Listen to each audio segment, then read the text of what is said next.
தேவன் வார்த்தையாகவே இருக்கிறார். வார்த்தையை அன்றி தேவன் இல்லை என்பதை திட்டமாய் தெரிந்து விடுங்கள். இயேசு கிறிஸ்துவ மதத்தை ஸ்தாபிக்கிறதுக்காக வரல, மனிதர்களுக்கு நன்மையை கொடுப்பதற்காக வந்தார். நம்பிக்கையே இல்லைன்னு சொன்னா நம்பிக்கை இருக்கிறது, அது தேவனுடைய வார்த்தைக்குள்ள இருக்கிறது. அருமையானவர்களே, கர்த்தர் நல்லவர் பார். எந்த தீமைக்கு அவர் காரணர் அல்ல, எந்த பிரச்சனைக்கு அவர் காரணர் அல்ல. நிச்சயமாகவே நமக்கு ஒரு முடிவு இருக்கிறது. என்னன்னு கேட்டா அது வெற்றி தான்.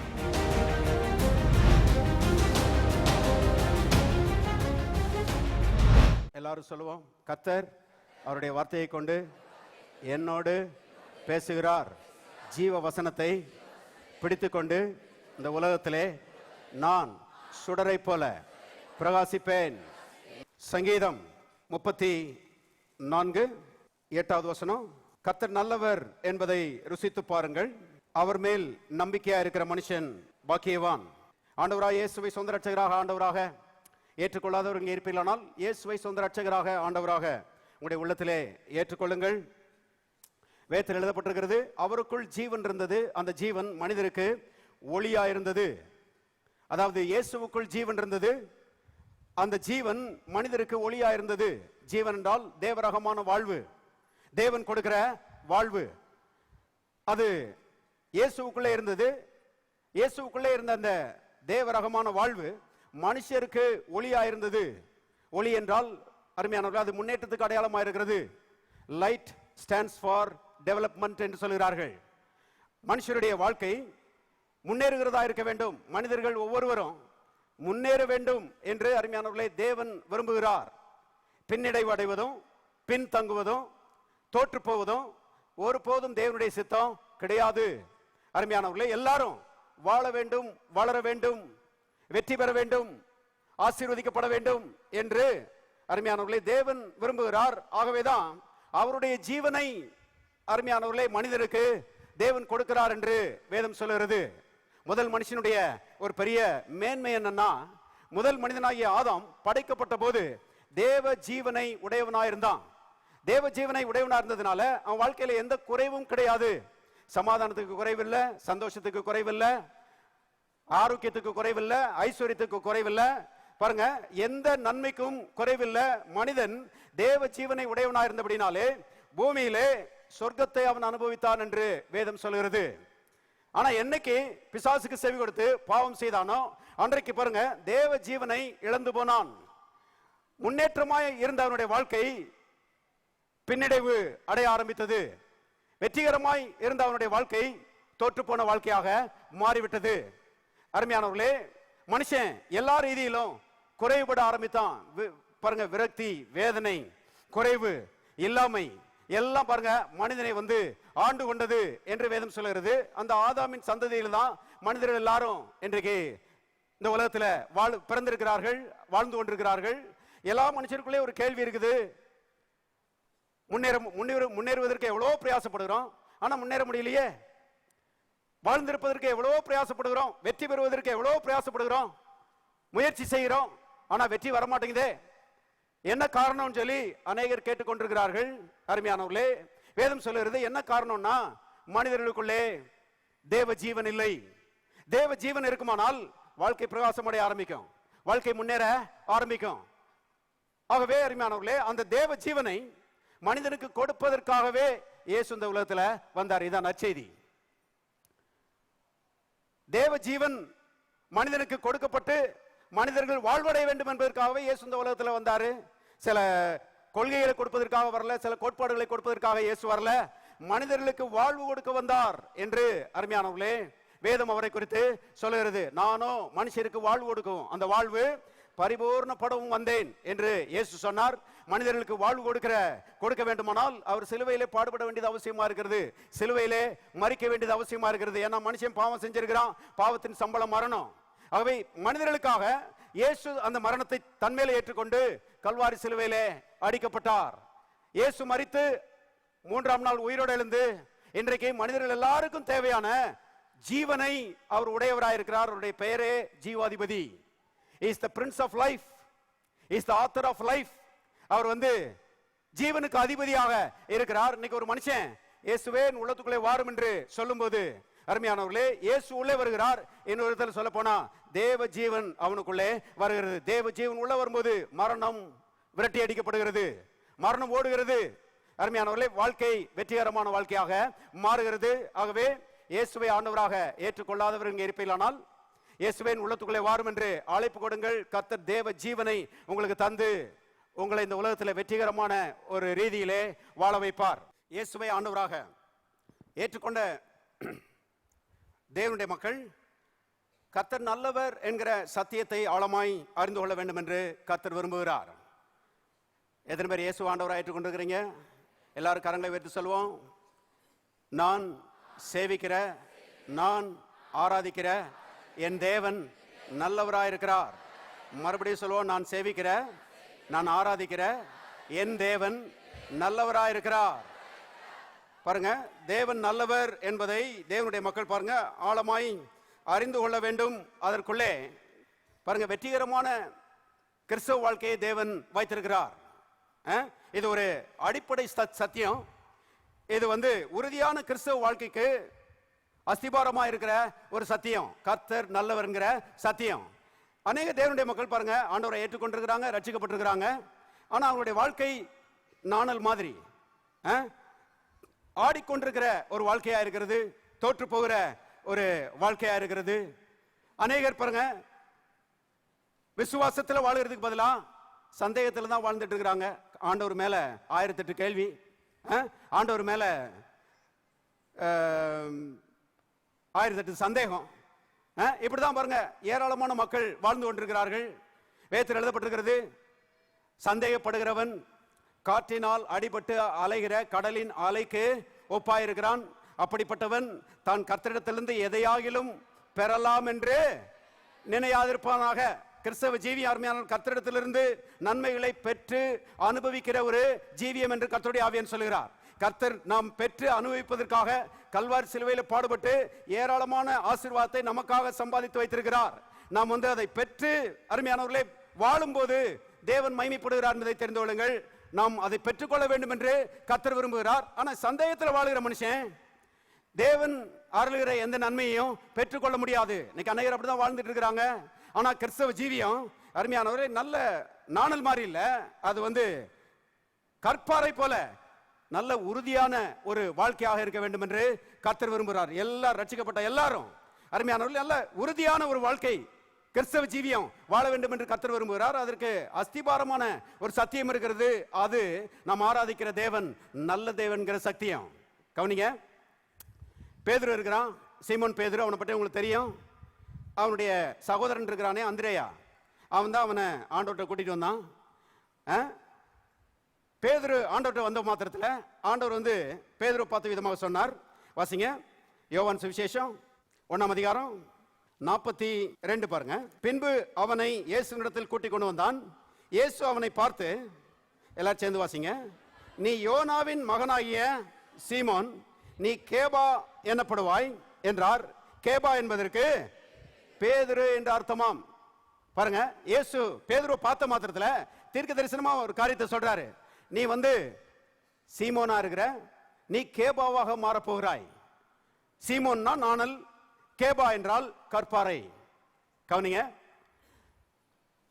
நாணல் மாதிரி இருக்குது இன்னைக்கு உன் வாழ்க்கை.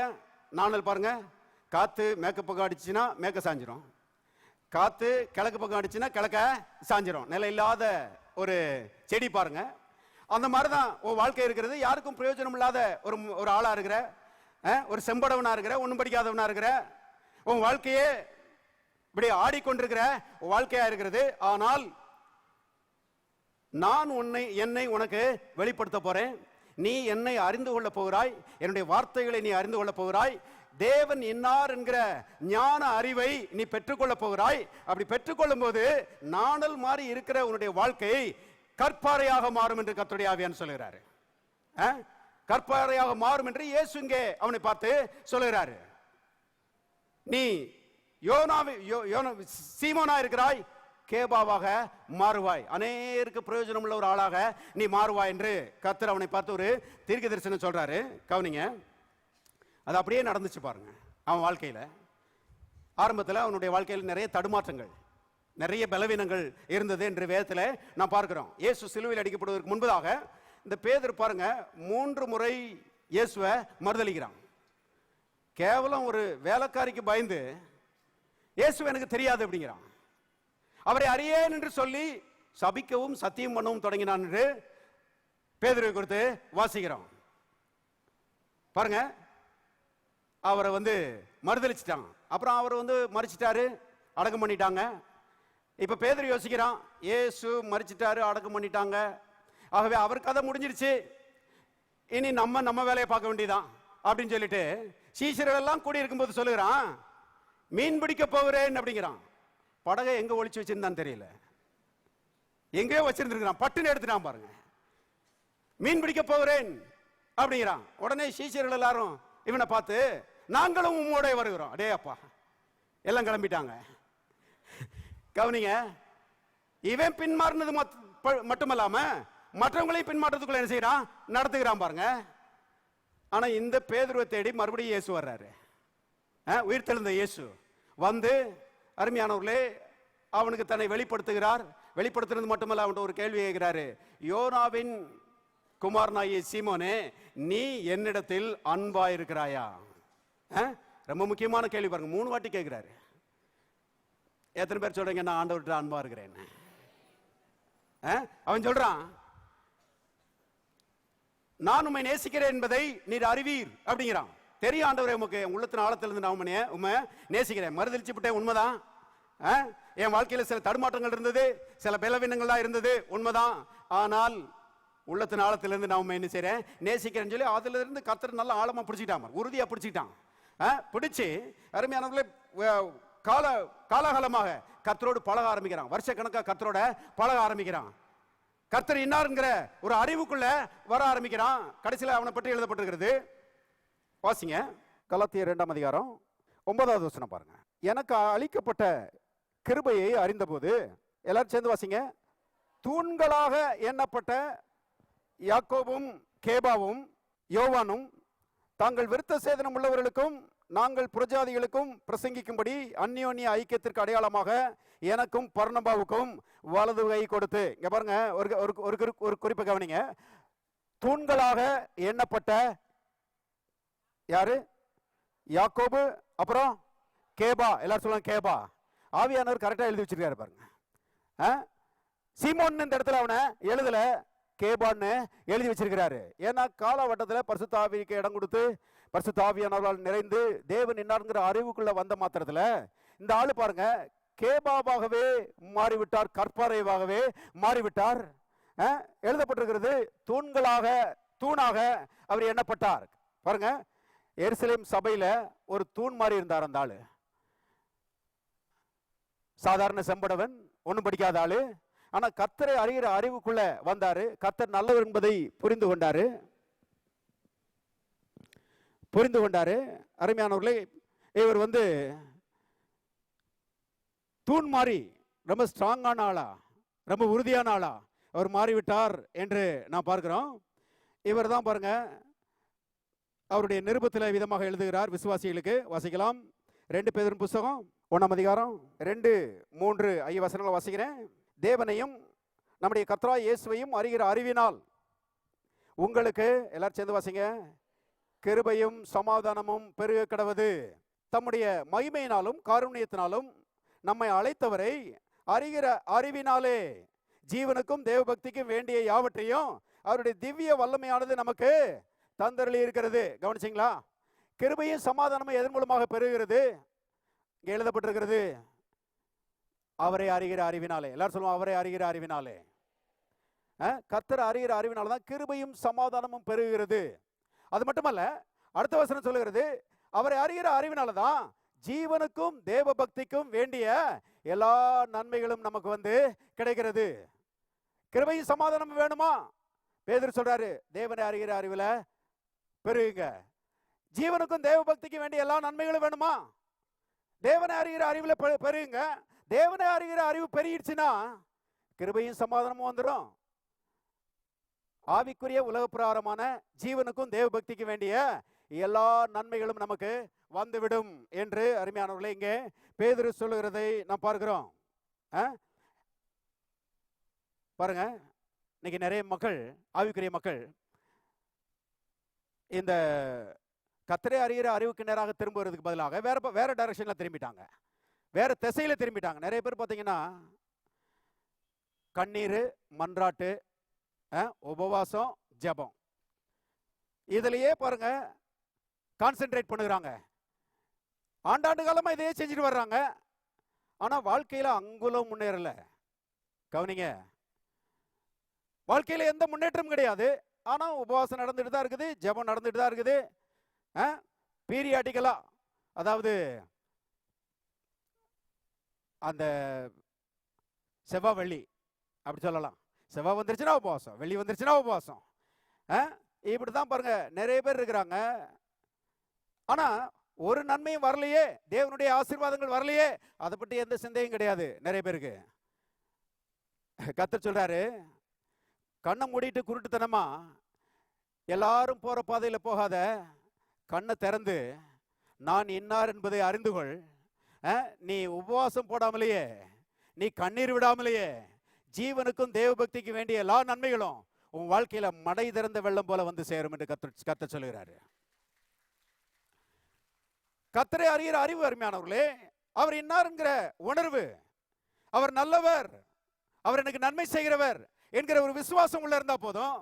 நான் சொல்லுறேன், ஜீவனுக்கும் தேவ பக்திக்கும் எல்லா நன்மைகளும், வேண்டிய எல்லா நன்மைகளும் நம்ம காலடியில வந்து விழும். நாம் அதை தேடி போக வேண்டிய அவசியம் இல்லை, அவைகள் எல்லாம் நம்மை தேடி வரும் என்பதை தெரிந்து கொள்ளுங்கள். ஆகவேதான் பேதுரு இவ்விதமாக எழுதுகிறார்.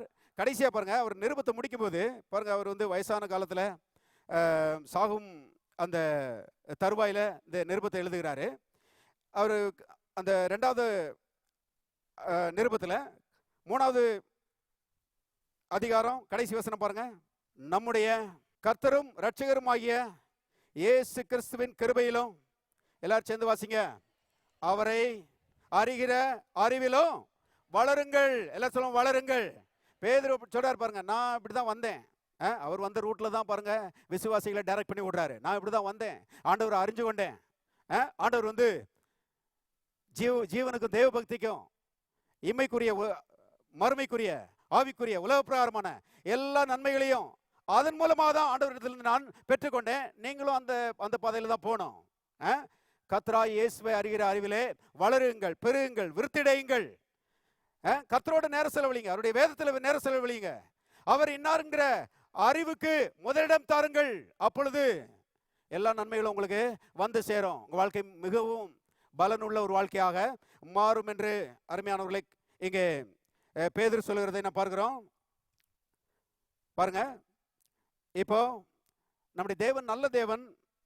அவர் நமக்கு ஏராளமான நன்மைகளை அள்ளி கொடுக்கிறவராயிருக்கிறார். நல்லவர் மட்டுமல்ல, ரொம்ப தாராளமானவர். நிறைய நன்மைகளை நமக்கு என்ன செய்யறாரா, நாம் அனுபவிப்பதற்கு அள்ளி கொடுக்கிறார் என்று வேதம் சொல்கிறது. திருப்புங்க 1 தீமோத்தேயுவின் புத்தகம் 6ஆம் அதிகாரம் 17. இவ்வுலகத்திலே ஐஸ்வர்யம் உள்ளவர்கள் ஈருமாப்பான சிந்தை உள்ளவர்களாயிராமல் நிலையற்ற ஐஸ்வர்யத்தின் மேல் நம்பிக்கை வையாமலும் நாம் அனுபவிப்பதற்கு சகலவித நன்மைகளையும் நமக்கு சம்பூர்ணமாய் கொடுக்கிற ஜீவனுள்ள தேவன். கவனிச்சிங்களா? நாம் அனுபவிப்பதற்கு சகலவித நன்மைகளையும் எப்படி கொடுக்கிறவருங்க? சம்பூர்ணமாய் கொடுக்கிற ஜீவனுள்ள தேவன். நல்லவர் மட்டுமல்ல, நன்மைகளை அள்ளி கொடுக்கிறவர். ஆம்பிளிஃபைட் பைபிள்ல ரொம்ப அருமையாக வந்திருக்கிறது.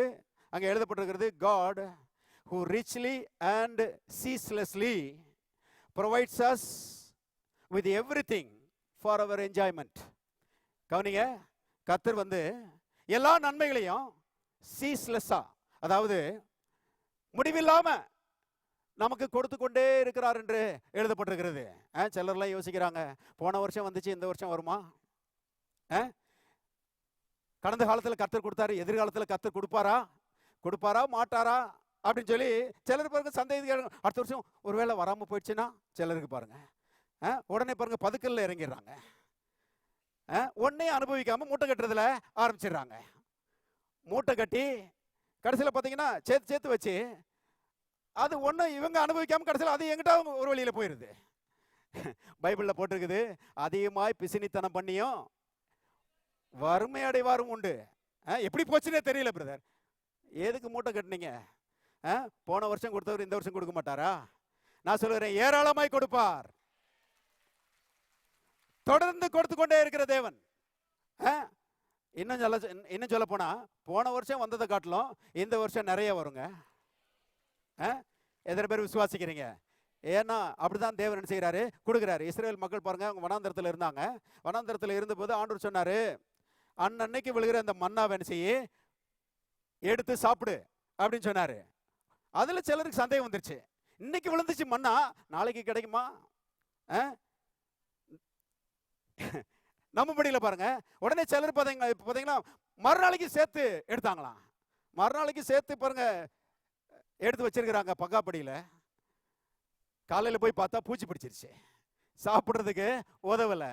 கர்த்தர் விட சொல்றாரு, நேற்று கொடுத்தா இன்னைக்கு கொடுப்பேன், இன்னைக்கு கொடுத்தா நான் நாளைக்கு கொடுப்பேன், நாளைக்கு கொடுத்தா நான் அடுத்த வருஷம் கொடுப்பேன். நீ உயிரோடு இருக்கும் நாளெல்லாம் எல்லா நன்மைகளையும் சம்பூர்ணமாய் உனக்கு கொடுப்பேன் என்று கர்த்தர் சொல்லுகிறார். எப்படி கொடுக்கிறாரா? சம்பூர்ணமா கொடுக்கிறாரா? எல்லாரும் கரங்களை உயர்த்தி சொல்லுவோம், நான் அனுபவிப்பதற்கு சகலவித நன்மைகளையும் எனக்கு என் தேவன் சம்பூர்ணமாய் கொடுக்கிறார். மறுபடியும் சொல்லுவோம், நான் அனுபவிப்பதற்கு சகலவித நன்மைகளையும் என் தேவன் எனக்கு சம்பூர்ணமாய் கொடுக்கிறார். சம்பூர்ணமா கொடுக்கிறாராம் பாருங்க. வாசிக்கலாம், உபாகமம் 28ஆம் அதிகாரம் 11 பாருங்க.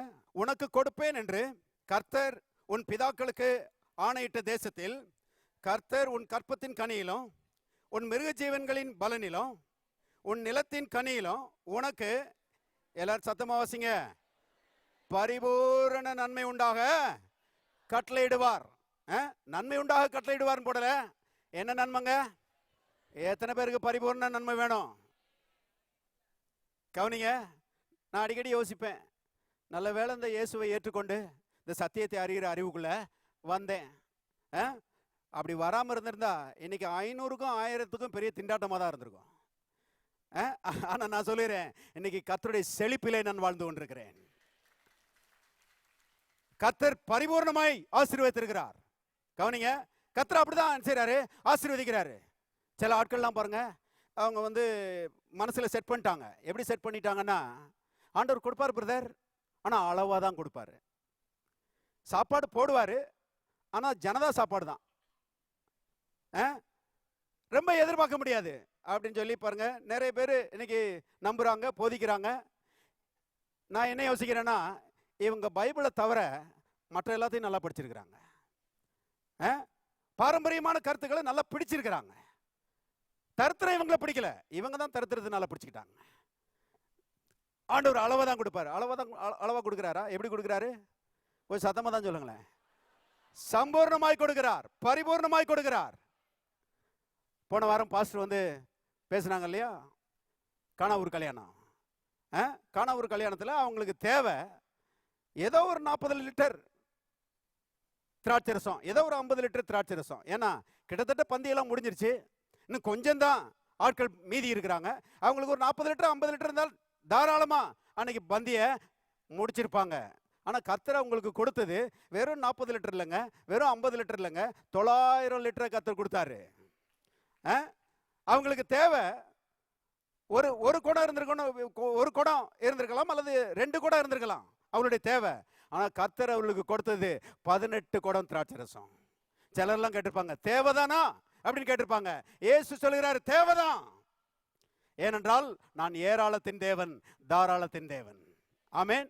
எல்லா நன்மைகளையும் நம்முடைய தேவன் அருமையானவர்களை ஏராளமாய் தருகிறார் என்பதை தெரிந்து கொள்ளுங்கள். இங்க எழுதப்பட்டிருக்கிறது, நாம் அனுபவிப்பதற்கு.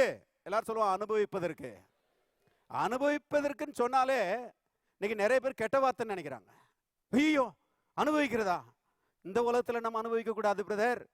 இந்த உலகத்தில் நம்ம எதையுமே அனுபவிக்க கூடாது. நல்ல சட்டை போடக்கூடாது, நல்ல சாப்பாடு சாப்பிடக்கூடாது, கறி மீன் முட்டை வேணாம் வேணாம், நல்ல கார்ல போகக்கூடாது, நல்ல வீட்டில் குடியிருக்க கூடாது.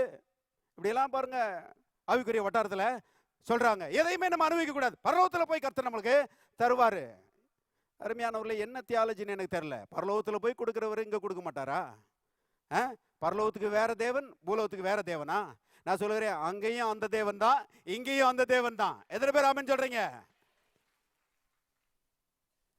சிலர் பாருங்க, எதையுமே என்ன செய்யக்கூடாது, அனுபவிக்க கூடாது. அருமையானவர்களே, வேதத்தை நம்ம படிச்சு பார்த்தோம்னா எல்லா நன்மைகளையும் ஆண்டவர் வந்து பாருங்க அவருடைய பிள்ளைகள் அனுபவிக்கிறதுக்காக தான் உண்டாக்கி வச்சிருக்கிறாரு. இவங்க வேண்டான்னு சொல்லிட்டாங்க. உடனே பாருங்க அந்த மனம் திரும்பாத ஆட்கள் பார்த்தாங்க, வேண்டான்னு சொல்லிட்டீங்களா, சரி எங்கிட்ட கொடுங்க, நாங்க அனுபவிக்கிறோம். அவங்க அனுபவிச்சுட்டு இருக்கிறாங்க. கவனிங்க, நான் சொல்லுகிறேன், எல்லா நன்மைகளும் தேவன் நமக்காக படைத்திருக்கிற எல்லா நன்மைகளும் நாம தான் அனுபவிக்கணும். ஏன்னா நாம தான் அவருடைய பிள்ளைகளா இருக்கிறோம். நமக்கு போக தான் மனம் திரும்பாதவங்களுக்கு. எத்தனை பேர் ஆமென் சொல்றீங்க?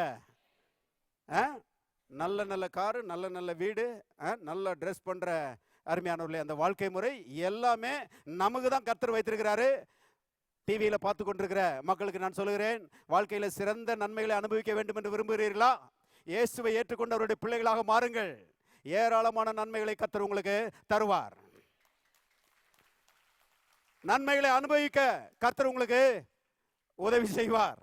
பாருங்க, நாம் அனுபவிப்பதற்கு சகலவித நன்மைகளையும் தேவன் நமக்கு சம்பூர்ணமாய் கொடுக்கிறார் என்று நாம் இங்கே பார்க்கிறோம். அதுல கர்த்தர் நமக்கு கொடுக்கிற நன்மைகள்ல ஒரு பிரதானமான நன்மை சரீர சுகம். நம்முடைய ஆண்டவர் நம்முடைய சரீரத்தை சுகமாக்குகிறார். நாம் வந்து ஆரோக்கியமா இருக்கிறதுல அவர் அவ்வளவு விருப்பப்படுகிறார் என்பதை தெரிந்து கொள்ளுங்கள். அவருடைய உள்ளம் ஒரு தகப்பனுடைய உள்ளம். பிள்ளைகள் வந்து பலவீனப்படும் போது தகப்பன் தான் வந்து ரொம்ப ரொம்ப வருத்தப்படுறான். அந்த பிள்ளைகள் சஃபர் பண்றதை காட்டிலும் அப்பா ரொம்ப சஃபர் பண்றாரு. அதே போலதான் பாருங்க, நாம வந்து பலவீனப்படும் பொழுது, அருமையானவர்களே, நாம வந்து வியாதிப்படும் பொழுது தேவன் ரொம்ப வருத்தப்படுகிறார் என்பதை தெரிந்து கொள்ளுங்கள். ஏன்னா அவர் நம்முடைய நல்வாழ்விலே அக்கறையுடையவராக இருக்கிறார். நம்முடைய சரீரங்கள் பாருங்க நல்ல ஆரோக்கியம் உள்ளதாக நாம் சுகதேகிகளாக இருக்கும்படி கர்த்தர் விரும்புகிறார். இந்த சரீரத்தை அவர் தான் படைச்சிருக்கிறாரு. என்ன அருமையா ஆண்டவர் படைச்சிருக்கிறார் பாருங்க. அடிக்கடி யோசித்து பார்க்கணும். நம்ம கண்ணு இருக்குதே, இந்த கண்ணை போல பெஸ்ட் கேமரா இந்த உலகத்திலேயே கிடையாது. நம்ம இருதயம் இருக்குதே, நம்ம இருதயத்தை போல அருமையான பம்பு, இன்னைக்கு என்னென்னமோ பம்பு சொல்றாங்க. இந்த பம்பு மாதிரி ரொம்ப அருமையான பம்பை எங்கேயுமே பார்க்க முடியாது. 24 மணி நேரம் அது பாட்டில் அடிச்சுட்டே இருக்குது, நான் ஸ்டாப்பா. அது மட்டுமல்ல, நம்முடைய சரீரத்தில் நரம்பு மண்டலம் இருக்குதே, இந்த நரம்பு மண்டலத்தை போல பெஸ்ட் நெட்வொர்க்கு எதுவுமே கிடையாது பாருங்க. நம்முடைய மூளை இருக்குதே, மூளை, இந்த மூளையை போல பெஸ்ட் கம்ப்யூட்டர் இந்த உலகத்தில் எதுவுமே கிடையாது. ஆண்டவர் அருமையா படைச்சிருக்கிறாருங்க. சங்கீதக்காரன் சொல்லுகிறான், நான் விசித்திர வினோதமாய் படைக்கப்பட்டவன் அப்படிங்கிறான். கர்த்தர் அருமையா படைச்சிருக்கிறார். இந்த சரீரம் அவரால் படைக்கப்பட்ட ஒன்று. இன்னைக்கு பாருங்க, வாகனங்கள்லாம் இருக்குது. வாகனங்களுக்கு பின்னால எழுதி போட்டிருக்கிறாங்க, பாடி பை டாடா அப்படின்னு எழுதி போட்டிருக்காங்க. பாடி பை மஹிந்திரா, லேலண்ட் அப்படின்னு நினைச்சிருக்காங்க, எழுதி போட்டிருக்கிறாங்க. அப்போ ஹியூமன் பாடியை பற்றி என்னங்க சொல்றது? நம்ம சரீரத்தை பற்றி என்ன சொல்றது? நான் சொல்லுகிறேன், body by the Lord Jesus Christ.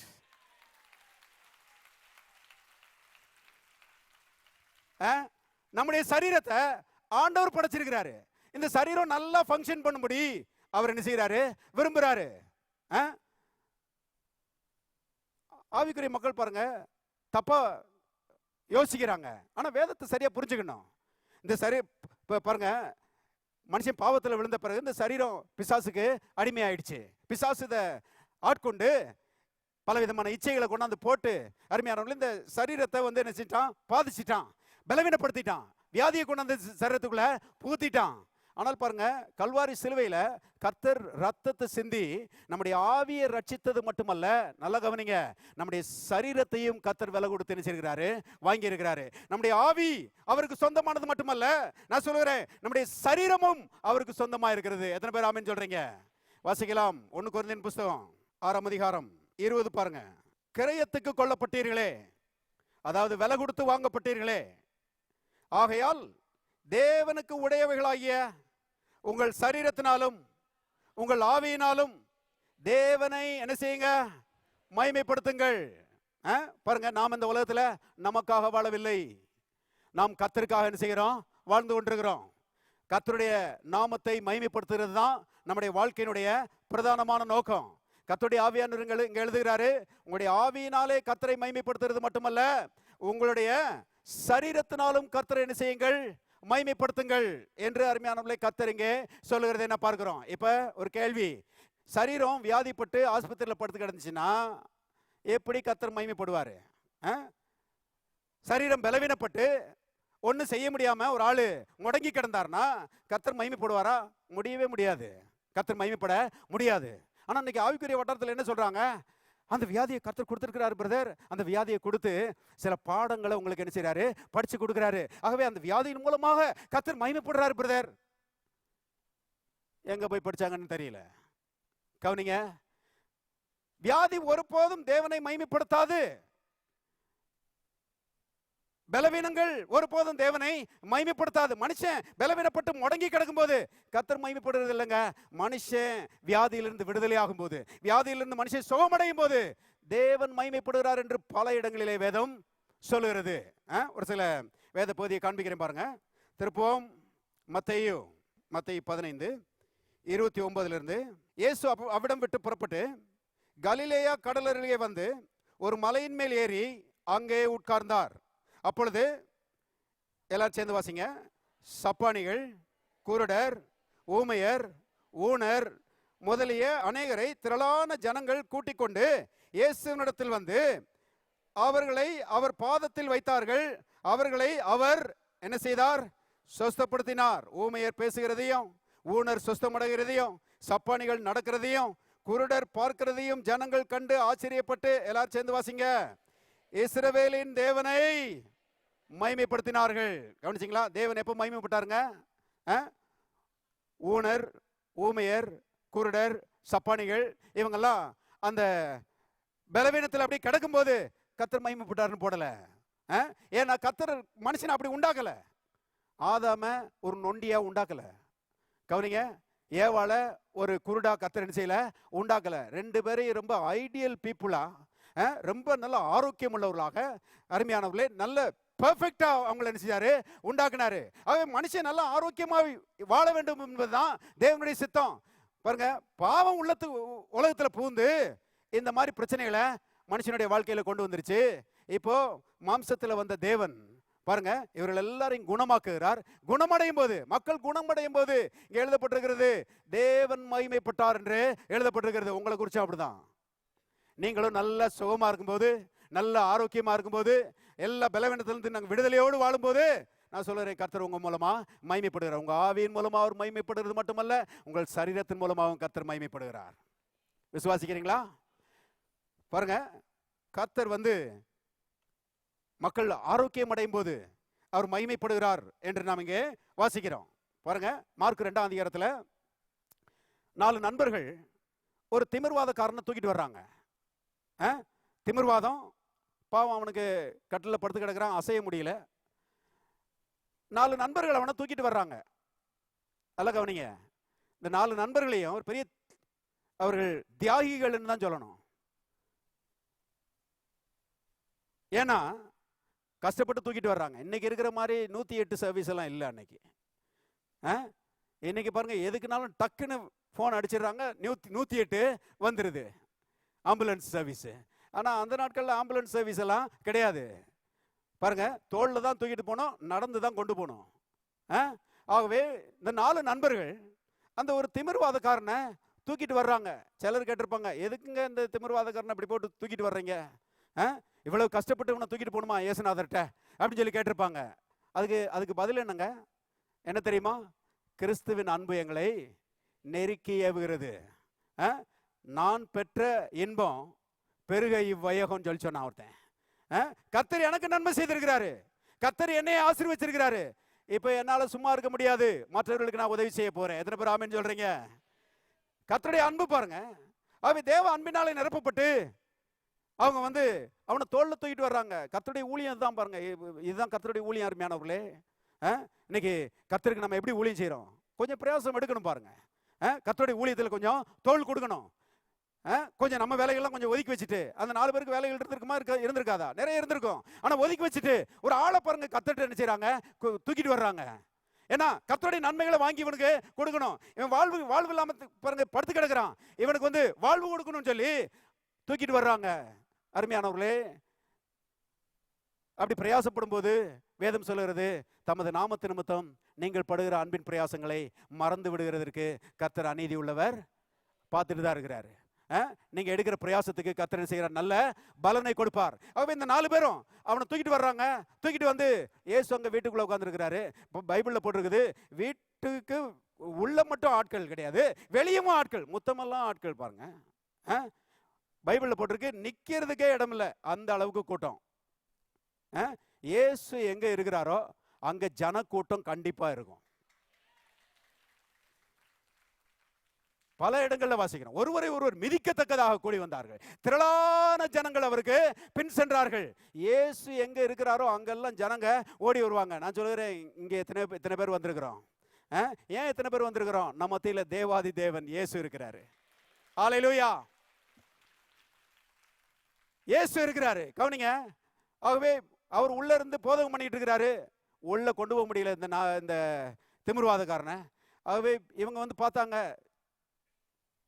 சளைக்கல, இவங்க இலக்கரிச்சு போகல. இவ்வளவு கூட்டம் இருக்குது, எப்படி கொண்டு போறோம்? சரி, எப்படியாவது கொண்டு போயிடலாம் அப்படின்னு சொல்லி பைபிள்ல போட்டிருக்குது, வீட்டுக்கு மேல ஏறி கூரையை பிரிச்சுட்டாங்களாம். கூரையை பிரிச்சு ஒரு மனுஷனை கட்டிலோட அங்க இருந்து இறக்குறாங்க. டிராமா மாதிரி நடந்துட்டு இருக்குது பாருங்க. பைபிள்ல போட்டிருக்கு பாருங்க, வாசிக்கலாம். மார்க் 2ஆம் அதிகாரம் 5வது வசனத்தை பாருங்க. இயேசு அவர்கள், எல்லாரும் சேர்ந்து வாசிங்க, விசுவாசத்தை கண்டு, எல்லாரும் சொல்லுங்க, விசுவாசத்தை கண்டு. கண்ணீரை கண்டுன்னு போடல, என்னத்தை கண்டு? இன்னைக்கு கண்ணீருக்கு தான் ரொம்ப வேல்யூ பாருங்க ஆவிக்குரிய வட்டாரத்தில். நீ கண்ணீர் விட்டையா? நீ எவ்வளவு கண்ணீர் விட்ட? குடங்குடமா கண்ணீர் விட்டையா?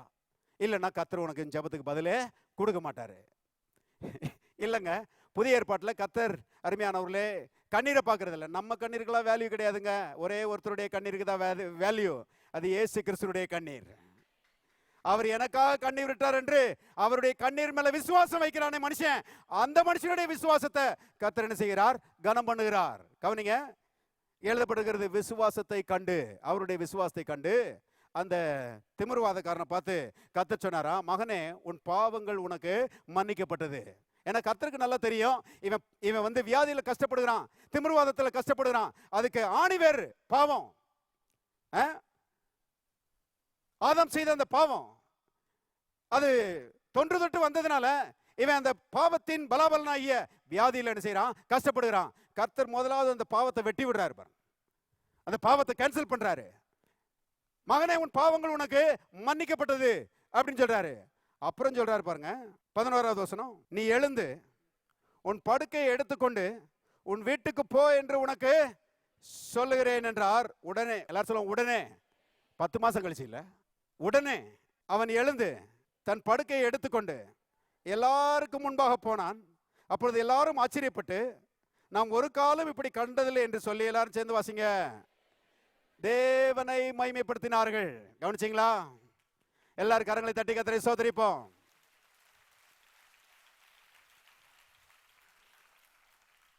அவன் திமிர்வாதமாய் படுத்த படுக்கையில் கிடந்த போது கர்த்தர் மகிமைப்பட்டார்னு போடல.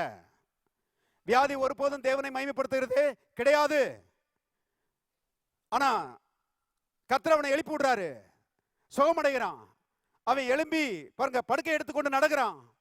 எல்லாரும் பார்த்து தேவனை மகிமைப்படுத்தினார்கள். சுகமடைந்த போது தேவன் மகிமைப்பட்டார். நீங்களும் சுகமடையும் போது தான் கர்த்தர் மகிமைப்படுகிறார். நீங்க வியாதியா இருக்கும்போது ஒரு நாளும் அவர் மகிமைப்படுகிறது இல்லை, அவர் வருத்தப்படுகிறார். ஆகவே தேவனுடைய மக்கள் வைராக்கியம் கொள்ளணும், வியாதிக்கு ஏத்து நிக்கணும். பரவாயில்ல பிரதர், எல்லாருக்கும் வீட்டுக்கு வீடு வாசப்படி இருக்குது, எல்லாருக்கும் வியாதி இருக்குது, நமக்கும் 1 2 இருக்குது, பரவாயில்ல, அட்ஜஸ்ட் பண்ணிக்கலாம். அட்ஜஸ்ட் பண்றதுல இதை பேச்சே கிடையாதுங்க. இயேசுவின் தழும்புகளால் நான் சுகமானேன், வாதையின் கூடாரத்தை அணுகாது, பொல்லாப்பு எனக்கு நேரிடாது. கர்த்தர் சகல வியாதிகளை என்னை விட்டு என்ன செய்வார்? விலக்குவார். எல்லாரும் சொல்லுவோம், வாதை என் கூடாரத்தை அணுகாது, பொல்லாப்பு எனக்கு நேரிடாது. கர்த்தர் சகல வியாதிகளையும் என்னை விட்டு விலக்குவார். வியாதிக்கு ஏத்து நிக்கணும், வியாதியை விரட்டி அடிக்கணும். ஏன்னா வியாதி கர்த்தரை துக்கப்படுத்துகிறது. ஆரோக்கியமா இருக்கும்போது தான் கர்த்தர் என்ன செய்கிறார்? மகிமைப்படுகிறார் என்பதை தெரிந்து கொள்ளுங்கள் அருமையானவர்களே. இன்னொரு சம்பவம், அது லூக்கா 7ஆம் அதிகாரத்தில் எழுதப்பட்டிருக்கிறது. கவனிங்க, லூக்கா 7ஆம் அதிகாரத்தில் கர்த்தர் நாயனூர் என்கிற ஊருக்கு போறாரு. சீஷர்கள்லாம் இயேசுவோடு வர்றாங்க. சீஷர்கள் போறது மட்டுமல்ல, திரளான ஜனங்களும் இயேசுவுக்கு பின்னால போறாங்க. ஒரு பெரிய பவனியே வந்துட்டு இருக்குது இயேசுனுடைய தலைமையில. இயேசுனுடைய தலைமையில ஒரு ஜீவ பவனின்னு செய்து வந்துட்டு இருக்குது. ஊருக்கு பக்கத்துல வந்துட்டாங்க. ஊருக்கு பக்கத்துல வந்தபோது எதிர்த்தாப்புல இன்னொரு பவனி வந்துருச்சு. அது என்னன்னா, ஒரு வாலிபன் மரிச்சு போயிட்டான். அவனை அடக்கம் பண்றதுக்கு பாருங்க, ஒரு மரண பவனி என்ன செய்கிறது? எதிர்த்தாப்புல வருகிறது. அதுல ரொம்ப பரிதாபத்துக்குரிய ஒரு ஆள் யாருன்னு கேட்டீங்கன்னா, அந்த மரிச்சு போனானே அந்த வாலிபனுடைய தாய் தான். பைபிள்ல போட்டிருக்குது, அவ ஏற்கனவே கைம்பெண்ணா இருக்கிறா. கணவர் மரிச்சு போயிட்டாரு. அவளுடைய ஒரே நம்பிக்கை அந்த வாலிப மகன் தான். அவனை இப்ப மரிச்சு போயிட்டான். பாருங்க எப்படி இருந்திருக்கும் அந்த தாய்க்கு. அவ சோகத்துல உறைஞ்சு போயிட்டா. அப்படியே கவலையிலையும் பாரத்திலையும் சொல்லி முடியாத துக்கத்திலையும் நடந்து வந்துட்டு இருக்கிறா. அந்த அந்த அடக்க ஊர்வலத்தில் நடந்து வந்துட்டு இருக்கும்போது இயேசு வர்றாரு. பைபிளில் போட்டிருக்குது, நீங்கள் வீட்டில் போய் நல்லா வாசிங்க. பைபிளில் போட்டிருக்குது அருமையானவர்களே, இயேசு அவ்வளோதான் முதல்ல பார்த்தாராம். எப்படிப்பட்ட இயேசு பாருங்க. செத்த வாலிபனை பார்க்கல, அந்த பாடையை சுமந்துட்டு வந்தாங்களே அவங்கள பார்க்கல, அந்த அம்மாவை தான் பார்த்தாரு. பார்த்துட்டு ஒரு வார்த்தை சொன்னாரு, அழாதே. எல்லாரும் சொல்லுவான் அழாதே. மனுஷன் அழாதேன்னு சொல்றது வேற, தேவன் அழாதேன்னு சொல்றது வேற. மனுஷன் அழாதேன்னு சொன்னான்னா ஒரு சின்ன ஆறுதலா இருக்கும் அது. ஆனா அந்த அந்த அள வைக்கிற அந்த பிரச்சனையை அது மாத்தவே மாத்தாது. ஆனா தேவன் அழாதேன்னு சொன்னார்னா அருமையானவர்களே, அள வைக்கிற அந்த பிரச்சனையும் மாத்தி கண்ணீரை துடைத்து அழுகை இருந்த இடத்துல ரொம்ப களிப்பை கொண்டு வருகிறவர், சந்தோஷத்தை கொண்டு வருகிறவர் ஆண்டவர். அப்படிதான் பாருங்க. ஆகவே அவளை பார்த்து அழாதேன்னு சொல்லிட்டு பாடையை தொட்டாராம்.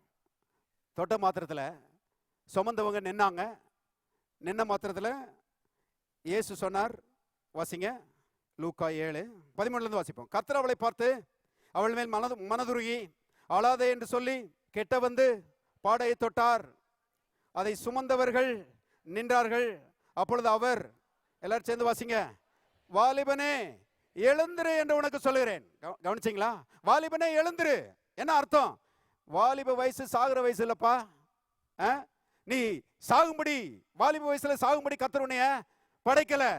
நீ வாழ்ந்திருக்க வேண்டும். வாலிப வயசு வாழுகிற வயசு. ஆகவே நீ வாழ்ந்திருக்க வேண்டும். வாலிபனே எழுந்திரு என்று உனக்கு சொல்லுகிறேன் சொல்லி கர்த்தர் சொன்னாராம். பாருங்க, இப்போ 15வது வசனம். மரித்தவன் எழுந்து உட்கார்ந்து பேச தொடங்கினான். அவனை அவன் தாயினிடத்தில் என்ன செய்தார்? ஆண்டவரை பாருங்க, அவனுடைய தாயினிடத்துல ஒப்பு கொடுத்தாரு. ஏன்னா அவதான் ரொம்ப பாதிக்கப்பட்டவா. அவ தாயின் இடத்துல ஒப்பு கொடுத்து எப்படி இருந்திருக்கும் அந்த தாய்க்கு? துக்கத்துல உறைஞ்சு போனவா இப்ப செத்த மகன் உயிரோட வந்துட்டான். நான் சொல்லுகிறேன், சந்தோஷத்துல ஆர்ப்பரிச்சிருப்பார். சந்தோஷத்துல ஆர்ப்பரிச்சிருப்பாவா. நல்ல கவனிங்க, நம்முடைய தேவன் நேற்றும் இன்றும் என்றும் மாறாதவர். என்னைக்கும் நம்மை அழ வைக்கிற பிரச்சனைகளை கர்த்தர் மாற்றி துக்கம் இருந்த இடத்துல பெரிய ஆர்ப்பரிப்பையும் சந்தோஷத்தையும் உண்டாக்குறவர் தான் நம்முடைய இயேசு. உங்கள் துக்கம் சந்தோஷமாக மாறும். சந்தோஷமாக மாற்றுகிறவர் நம்முடைய இயேசு. எத்தனை பேர் விசுவாசிக்கிறீங்க? இந்த காலை வேளையோட சில பிரச்சனையோட நீங்க வந்திருக்கலாம். நான் சொல்லுறேன், கர்த்தர் அற்புதமா இந்த பிரச்சனையை மாற்றி போட்டு துக்கம் இருந்த இடத்துல ஆர்ப்பரிப்பை உண்டாக்குகிறவர். எத்தனை பேர் அப்படி விசுவாசிக்கிறீங்க? ஒரு ஆர்ப்பரிப்பில் கொஞ்சம் கைதட்டுங்க பார்க்கலாம். ஹல்லேலூயா.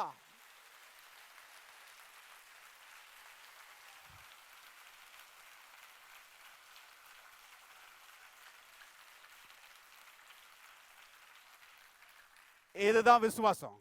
இதுதான் விசுவாசம். என் பிரச்சனையாவே இருக்க போறதில்ல.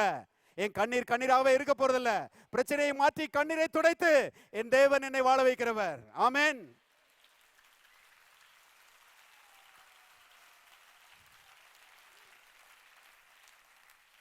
பாருங்க, இப்போ 16வது வசனம் பாருங்க.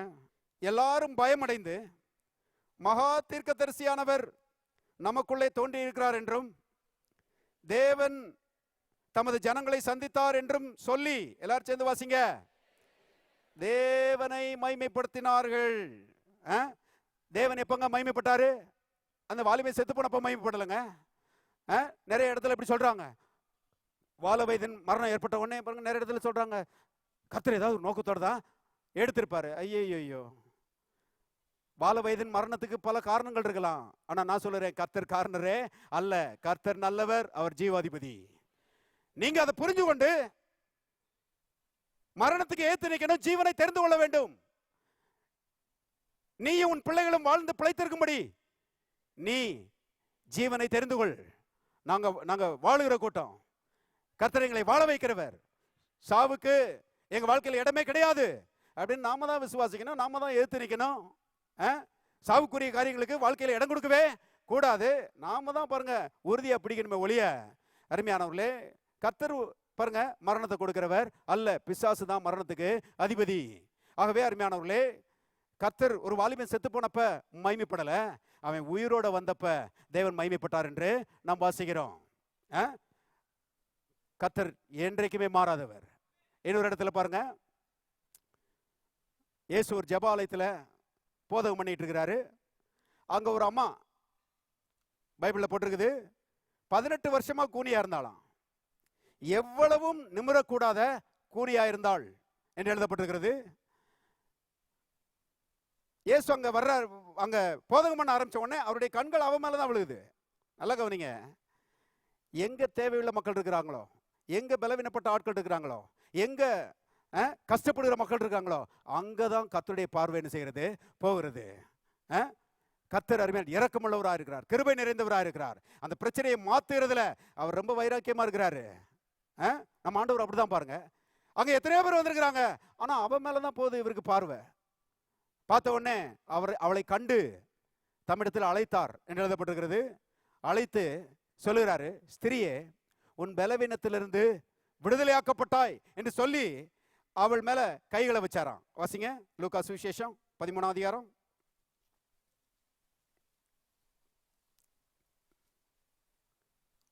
12ல இருந்து வாசிக்கிறேன். இயேசு அவளை கண்டு தம்மிடத்தில் அழைத்து, ஸ்திரியே, உன் பலவீனத்தினின்று விடுதலையாக்கப்பட்டாய் என்று சொல்லி அவள் மேல் தமது கைகளை வைத்தார். உடனே அவள் நிமிர்ந்து, எல்லாரும் சேர்ந்து வாசிங்க, தேவனை மகிமைப்படுத்தினாள். எப்பங்க மகிமைப்படுத்தினாரு? எப்ப அவ வந்து தேவனை மகிமைப்படுத்தினாள்? நிமிர்ந்து. எல்லாரும் சொல்ல, நிமிர்ந்து. நிமிர்ந்தாள்.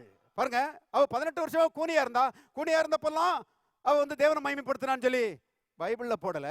எப்ப நிமிர்ந்தாளோ, எப்ப பலவீனத்திலிருந்து விடுதலையாக்கப்பட்டாளோ, அப்ப தேவாதி தேவன் மகிமைப்பட்டார். அந்த பாஸ்டருக்கு கோபம் வந்துருச்சு. அது என்ன பாஸ்டர்னு எனக்கு தெரியல, யூஸ்லெஸ் பாஸ்டர்.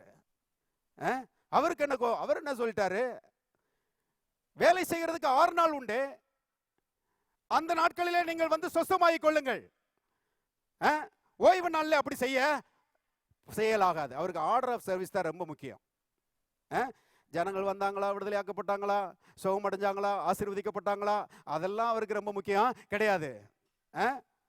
வந்த ஆட்களை பார்த்து சொல்லுவாங்க, உட்கார கடவோம், எலும்ப கடவோம், முழங்கால் படியிட கடவோம், மறுபடியும் எலும்பு கடவோம், திரும்பி போக கடவோம்.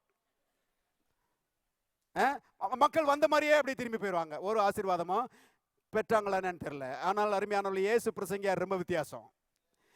இயேசு பிரசங்கியார் என்ன யோசிக்கிறார்னா, மக்கள் வந்தாங்கன்னா விடுதலை ஆகணும், மக்கள் வந்தாங்கன்னா ஆசீர்வதிக்கப்படணும், மக்கள் வந்தாங்கன்னா சுகமடையணும். ஆமென்.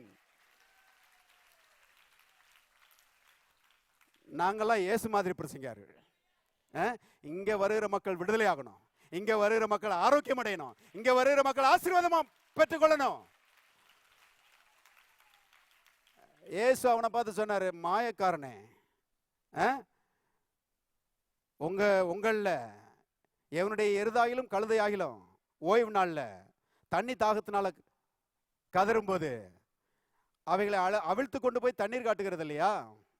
இதோ சாத்தான் 18 வருஷமாய் கட்டி இருந்த ஆபிரகாமின் குமாரத்தி ஆகிய இவளை இந்த கட்டிலிருந்து அவிழ்த்து விட வேண்டியது இல்லையா? இவ சுகமடையணும். இவ ஆபிரகாமின் குமாரத்தி, தேவனுடைய உடன்படிக்கையின் மகள், சுகத்துக்கு சொந்தக்காரி. தேவன் சுகத்தை இவளுக்கு கொடுத்திருக்கிறாரு. இவ சுகமா இருக்க வேண்டும் என்று தேவன் விரும்புகிறார். சுகமடையும் போதுதான் தேவன் மகிமைப்படுகிறார் என்பதை இயேசு அறிந்து கட்டவிழ்த்து விடுறாரு. நிமிர்ந்தாள், கர்த்தர் என்ன செய்தாள்? மகிமைப்படுத்தினாள். ஆரோக்கியம் அடையும் போதுதான், சுகமடையும் போதுதான் தேவனுடைய நாமம் என்ன செய்கிறது? மகிமைப்படுகிறது. வைராக்கியம் கிளம்பணும். கர்த்தாவே, நான் ஆரோக்கியமா இருக்க போறேன், வியாதி உதற போறேன். சில ஆடுகள் பாருங்க, சில நேரங்களில் தண்ணிக்குள்ள விழுந்துரும், தெரியாம வழி உள்ள விழுந்துரும். விழுந்துட்டு வெளியே உதறத பாத்தீங்கன்னா, உதறி தண்ணி எல்லாம் அடிச்சிடும், எல்லாத்தையும் போக்கடிச்சிடும். நான் சொல்லுகிறேன், நாமளும் அப்படிதான். வியாதியை உதறுன்னு உதறி ஒரு வியாதி இல்லாம நல்ல ஆரோக்கியமா இருக்க வேண்டும் என்று கர்த்தர் விரும்புகிறார். அன்னைக்கு மெலித்தா தீவுல ஒரு பாம்பு கடிச்சிருச்சு அப்போஸ்தலனாகிய பவுல. எல்லாரும் பார்த்தாங்க, பாம்பு கடிச்சிருச்சா, இவன் செத்தான் அப்படின்னு சொல்லி இருந்தாங்க. அப்போஸ்தலனாகிய பவுல தீக்கு நேரா கொண்டு போய் உதறி போட்டு, பைபிள்ல போட்டிருக்கு, ஒரு சேதமும் அடையாது இருந்தார். வியாதி அந்த பாம்பு மாதிரி தான். கர்த்தர் சொல்றார், என் நாமத்துல உதறு, அது செத்து போயிடும், நீ நல்லா இருப்ப. ஹல்லேலூயா. லூக்கா சுவிசேஷம் 18ஆம் அதிகாரம் 42ல இருந்து வாசிக்கலாம். இயேசு அவனை நோக்கி, நீ பார்வையடைவாயாக, உன் விசுவாசம் உன்னை ரட்சித்தது என்றார். உடனே அவன் பார்வையடைந்து, எல்லாரும் சேர்ந்து வாசிங்க, தேவனை மகிமைப்படுத்திக் கொண்டே அவருக்கு பின் சென்றான். ஜனங்கள் எல்லாரும் அதை கண்டு என்ன செய்தார்கள்? தேவனை புகழ்ந்தார்கள். ஒரு குருடனா இருக்கிறப்ப தேவன் மகிமைப்பட்டான் போடல, ஆனா பார்வை அடைஞ்ச மாத்திரத்துல அவன் தேவனை மகிமைப்படுத்துறது மட்டுமல்ல, சுத்தி இருக்கிற ஜனங்கள் எல்லாம் தேவனை என்ன செய்கிறார்கள்? புகழுகிறார்கள். ஆகவே அருமையானவர்களே, நம்ம ஆரோக்கியமாய் வாழும்போது, வியாதியிலிருந்து விடுதலை அடையும் போது தேவன் மகிமைப்படுகிறார். எல்லாரும் கரங்களை தட்டி கர்த்தரை ஸ்தோத்திரிப்போம். ஹல்லேலூயா. கடைசியா ஒண்ணு சொல்லி முடிக்கிறேன். நம்முடைய சரீரம் இருக்குதே, இந்த ஆண்டவர் தான் படைச்சிருக்கிறாரு. பைபிள்ல போட்டிருக்குது, உங்கள் சரீரமானது நீங்கள் தேவனாலே பெற்றும் உங்களில் தங்கியும் இருக்கிற பரிசுத்த ஆவியானவருடைய ஆலயமா இருக்கிறது. நம்முடைய சரீரம் தான் ஆண்டவர் வாழுகிற வீடு. எல்லாரும் சொல்லுவோம், என்னுடைய சரீரம் தேவன் வாசம் பண்ணுகிற வீடா இருக்கிறது. இன்னொரு முறை சொல்லுவோம், என்னுடைய சரீரம் தேவன் வாசம் பண்ணுகிற வீடா இருக்கிறது. சிலர் பாருங்க, வீடு கட்டும் போது அந்த என்ஜினியர்கிட்ட சொல்லுவாங்க, நல்லா அழகா இருக்கிற மாதிரி கொஞ்சம் படம் போடுங்கப்பா என்ஜினியர் சார் அப்படிம்பாங்க. வீடு ரொம்ப அழகா இருக்கணும், எலிவேஷன்லாம் ரொம்ப நல்லா இருக்கணும், அப்புறம் அது நேர்த்தியா கட்டப்படணும், அப்புறம் ரொம்ப வசதியா இருக்கணும். அப்படிதான் இன்னைக்கு ஜனங்கள் செய்றாங்க, வீடை கட்டுறாங்க. நாமளே நம்ம வீடு இவ்வளவு நல்லா இருக்கணும்னு யோசிக்கிறோமே. நான் கேட்கிறேன், ஆண்டவர் அவருடைய வீடு நல்லா இருக்கணும்னு யோசிப்பாரா, யோசிக்க மாட்டாரா? யாரும் பாழடைஞ்ச மண்டபத்தில் குடியிருக்க மாட்டாங்க. நம்முடைய தேவன் பாருங்க, அருமையானவர்கள், வியாதிப்பட்ட சரீரத்தில் குடியிருக்கிறதுக்கு அவருக்கு விருப்பம் இல்லை. இந்த சரீரம் அவருடைய வீடு.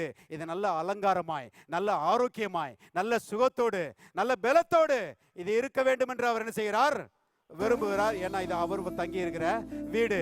அதனாலதான் பாருங்க, உள்ளே இருந்து கொண்டு பைபிள்ல போட்டிருக்குது, அந்த உங்கள் பரிசுத்த ஆவியானவர் சாவுக்கு ஏதுவான உங்களுடைய சரீரங்களை உயிர்ப்பிக்கிறார். உள்ளே இருக்கிற தேவன் பாருங்க, சரீரத்தில் இருக்கிற எல்லா பலவீனத்தையும் நீக்கி இந்த சரீரத்தை பலப்படுத்துகிறார். இதை நீடித்து வாழ செய்கிறார். எத்தனை பேர் விசுவாசிக்கிறீங்க? விசுவாசிங்கன்னா அந்த ஆரோக்கியத்தை நீங்கள் அனுபவிப்பீர்கள். தயவு செய்து எல்லாரும் எழுந்து நிற்போம். எல்லாரும் சொல்லுவோம், என்னுடைய சரீரத்துக்குள்ளே தேவ ஆவியானவர் வாசமாயிருக்கிறார். அவர் என்னுடைய சரீரத்தை உயிர்ப்பிக்கிறார். என்னுடைய சரீரத்தில் இருக்கிற எல்லா பலவீனங்களையும் நீக்கி போடுகிறார். என்னுடைய சரீரம் நீடித்து வாழும்படி அவர் உதவி செய்கிறார், என்னை பலப்படுத்துகிறார். இயேசுவின் தழும்புகளால் நான் சுகமானேன். எத்தனை பேர் விசுவாசிக்கிறீங்க? எல்லாரும் கரங்களை தட்டி கர்த்தரை ஸ்தோத்திரிப்போம். ஹalleluya. ஜீவ வார்த்தை ஆலயத்தில் ஒவ்வொரு ஞாயிற்றுக்கிழமையும் ஆயிரக்கணக்கான மக்கள் கூடி தேவனை ஆராதித்து அற்புதங்களை பெற்றுச் செல்கின்றனர். உங்கள் அனைவரையும் எங்கள் ஆலயத்திற்கு அன்புடன் அழைக்கிறோம். ஞாயிறு ஆராதனை காலை 8 மணிக்கு ஆரம்பமாகும். எங்களது முகவரி ஜீவ வார்த்தை ஆலயம், மாடக்குளம் ரோடு, மதுரை 625003. தொலைபேசி எண் 0452238030. எங்களது இணையதள முகவரி www.livingwordmadurai.org.